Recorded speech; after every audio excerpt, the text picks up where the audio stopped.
বাংলাদেশের সাবেক প্রধানমন্ত্রী শেখ হাসিনার জীবন কতটুকু বিলাসবহুল ছিল তার নজির লক্ষ্য করা গেছে গত বছর ৫ আগস্ট।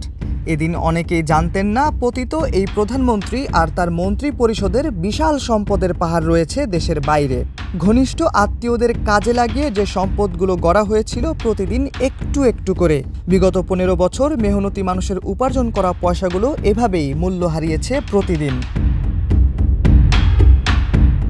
সরকার পতনের পর বেশ কয়েকবারই হয়েছিল অনুসন্ধান, মিলেছিল সত্যতা, আছে প্রমাণাদি।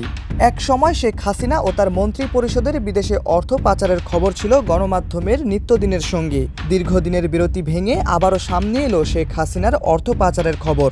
এবার সেই দলে যোগ দিল যুক্তরাষ্ট্রভিত্তিক সংবাদ মাধ্যম ফিনান্সিয়াল টাইমস। শেখ হাসিনা ও তার মন্ত্রী পরিষদের অর্থ পাচারের বর্ণনা দিয়ে একটি ভিডিও তথ্যচিত্র প্রকাশ করেছে সংবাদ মাধ্যমটি, যার নাম দেওয়া হয়েছে বাংলাদেশ থেকে পাচার হওয়া বিলিয়ন ডলার যেন প্রকাশ্য দিবালোকে চুরি। তথ্যচিত্রটির শর্ট সিনপসিসে বলা হয়েছে, বাংলাদেশের সাবেক প্রধানমন্ত্রী শেখ হাসিনার ১৫ বছরের শাসনামলে প্রায় ২৩৪ বিলিয়ন ডলার বাংলাদেশ থেকে লুট হয়েছে, বাংলাদেশি টাকায় যার পরিমাণ দাঁড়ায় ২৮,৫৪,৮০০ কোটি টাকা। এই বিশাল অঙ্কের টাকা পাচার করতে গিয়ে শেখ হাসিনা ও তার মিত্ররা যেসব কৌশল অবলম্বন করেছেন, পুরো ভিডিওতে সেগুলো দেখানো হয়েছে ধাপে ধাপে।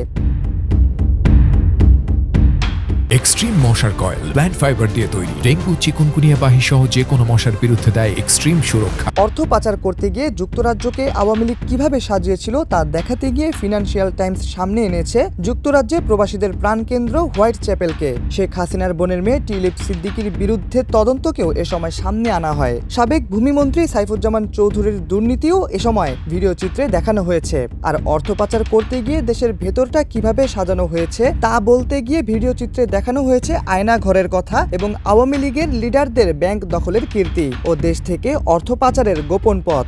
শুধু তাই নয়, এই সংবাদ মাধ্যমটি দেখিয়েছে খোদ যুক্তরাজ্য কিভাবে অবৈধ সম্পদের আস্তানা হয়ে উঠছে।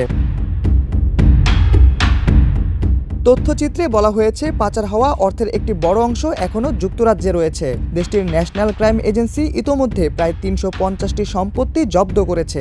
সাবেক ভূমিমন্ত্রী সাইফুজ্জামান চৌধুরী একাই যুক্তরাজ্যে ৩০০টির বেশি সম্পদের মালিক। শুধু তাই নয়, তথ্যচিত্রে শেখ হাসিনার ভাগ্নি ও ব্রিটিশ লেবার পার্টির এমপি টিলিপ সিদ্দিককেও অভিযুক্ত করা হয়েছে।